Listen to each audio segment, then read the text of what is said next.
Magandang araw mga kabarangay!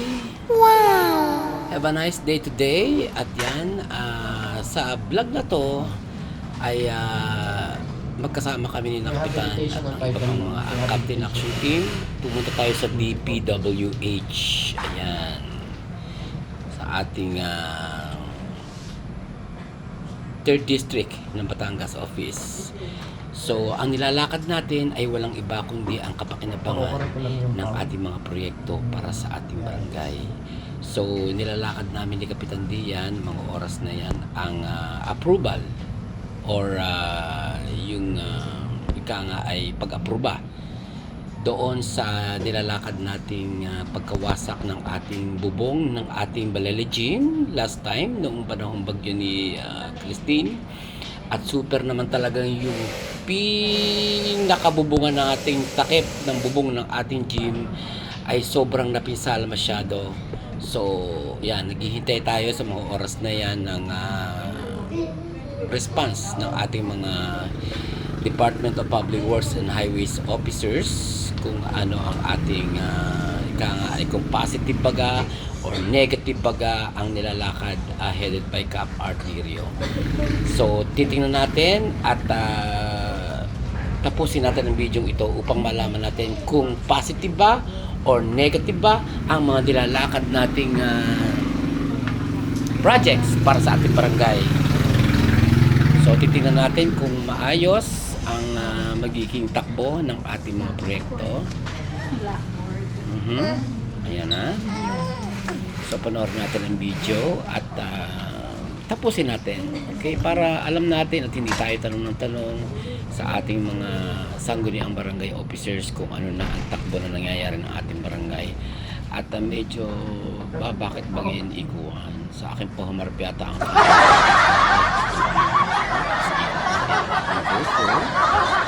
maraming salamat na pala sa nagtulong sa atin upang makabili tayo ng GoPro. Ayan, hindi ko nababanggitin ko sino. Basta kahit pa paano ay nakakaarkasa tayo ng ating mga gamit para sa inyo ng mga viewers natin para maipaabot ko sa inyo ang mga report para sa ating barangay. Although nakapos-kapos pa nga ang budget ng ating barangay dahil inuuna natin ang mga projects, pero soon ma-upgrade pa rin ang ating mga gadgets through Captain Arterio sa administration. At ako'y nagkapasalamat naman sa ating punong barangay at talaga naman super tutok sa ating mga programa at proyekto ng ating barangay. So, chinecheck na ng ating mga officers sa DPWH 3rd District Office. At malalaman natin kung positive or negative ang ating mga projects na inihahatag upang magawa sa lalong madaling panahon. Dahil alam nyo naman na summer is coming to town. Kahit medyo malamig na nga ang panahon ngayon, ay ang mga susunod na buwan ay papasok na tayo sa tag-init. So, kailangan natin matakpan yung bubong ng ating Balele Gym upang makapaglaro ng maayos ang ating mga players at ang mga events ay maisagawa natin ng maayos at mapanatag at walang pangangambahan na baka ang yero ay bumagsak or whatever. Yan ang pakay ng ating sanggunian this time. So, abang-abang lang tayo at medyo nagpupulong-pulong pa ang ating mga opisyales at siyempre ang ating mga idinudulog na proyekto ay hindi basta-basta ma-aproban yan. Kinakailangan yan ay masusi nilang chinecheck kung talagang ito ay karapat-dapat na pagkakasusan ng ating gobyerno. Dahil ang mga proyektong ito ay kinakailangan ng masusing approval magmula sa taas. Although na ibaba na ang ating mga nilalakad na ito, pero malaking bagay pa rin yung tinatawag na official approved ng ating mga city government officers upang ay tuloy-tuloy na iparating sa atin at ibagsak ang mga proyektong nararapat para sa ating barangay. So, mga giliw kong mga kababayan sa buong mundo, nagpapasalamat tayo dahil sa social media ay nalalaman ninyo at nalalaman din ang lahat hindi man ang ating mga kabarangay at ang lahat ng mga nakakapanood ng ating mga vlogs na ang ating mga reports ay malugot na nakakaabot sa inyo ng maliwanag at hindi malabo. So ito nga, nag-usap-usap na nga sila para sa ating mga projects at malaking bagay din naman talaga ang social media, and magpasalamat tayo sa ating mga innovators ng ating technology system sa buong mundo, at kahit papaano ay ito ay malaking bahagi ng ating pang-araw-araw na pamumuhay saan man tayong panig ng mundo nakatira. So, positive ang lakad. So, pupunta na tayo sa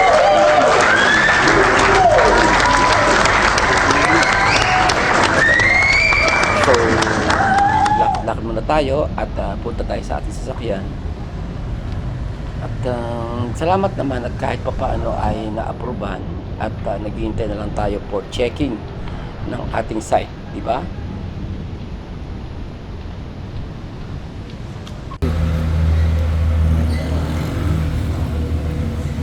And yes, nandito na tayo sa actual na kaganapan kung saan sina-check ng ating mga city government engineers